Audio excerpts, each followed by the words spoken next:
All right, so we just got done exploring the third largest lava tube in North America here at Mount St. Helens National Volcanic Monument, also known as the Ape Cave. You're gonna like the video.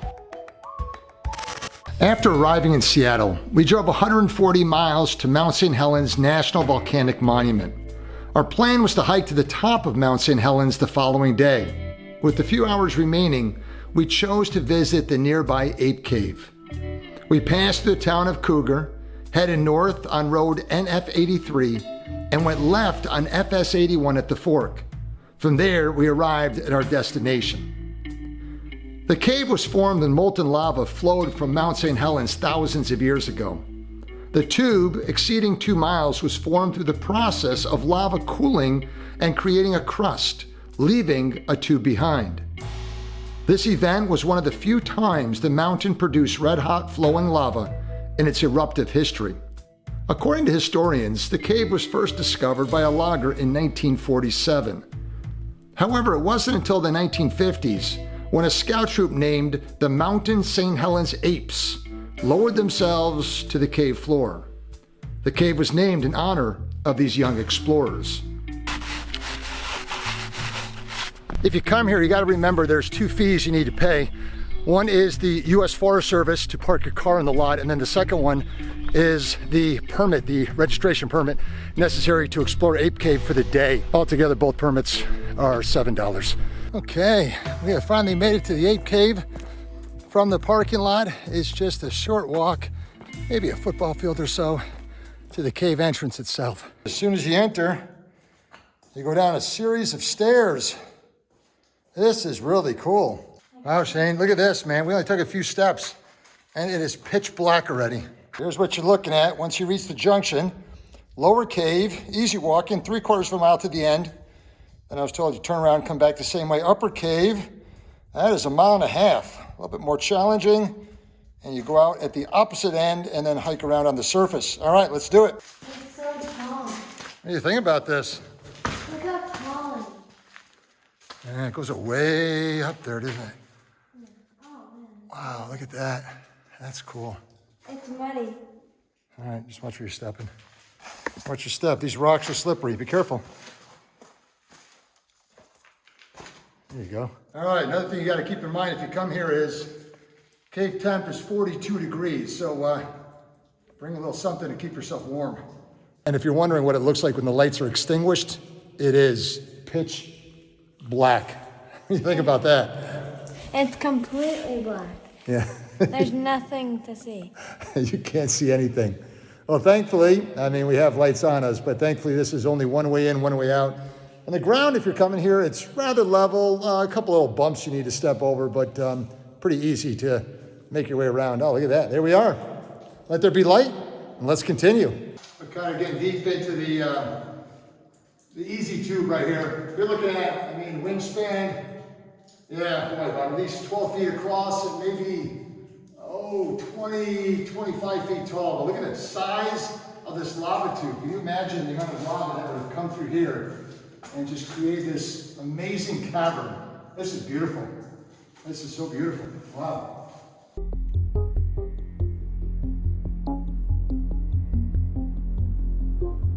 So what do you think of the lava tube so far? I think they're pretty cool because there's a bunch of bugs here you can walk over, and without the flashlight, it would be pitch black, and I think that's pretty cool. Yeah, you're right. Without that light, as we showed the people earlier, you're not seeing anything down here. You know what else? It is definitely getting more narrow. Do you notice that? Yeah, and there's a frog. Yeah, more of a path down the middle. And the ceiling is probably only about 10 feet now, and the sides are about 8 feet apart. Wow, it looks like an old train tunnel. Shine that light straight ahead. I don't know if you can see much of it. Keep walking. There you go. There you go. Try to hold that still straight ahead. Look at that cavern. Almost perfectly rounded walls around the sides. That's really cool. Look at that. What's that called, Shane? That's the meatball. I could go for a meatball right now. Look at that.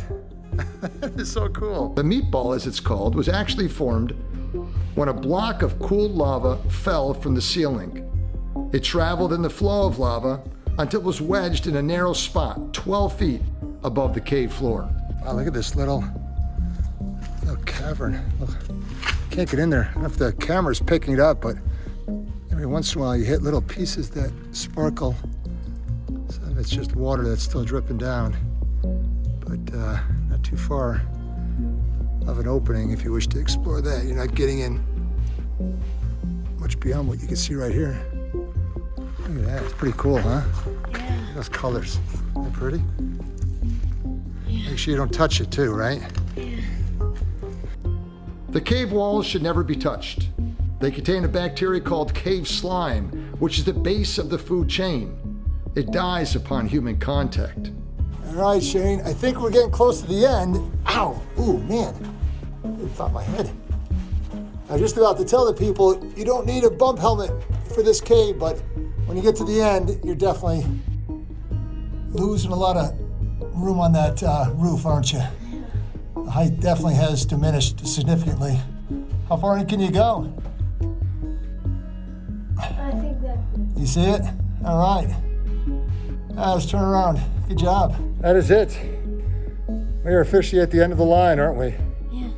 What did you think so far? I thought it was pretty fun, and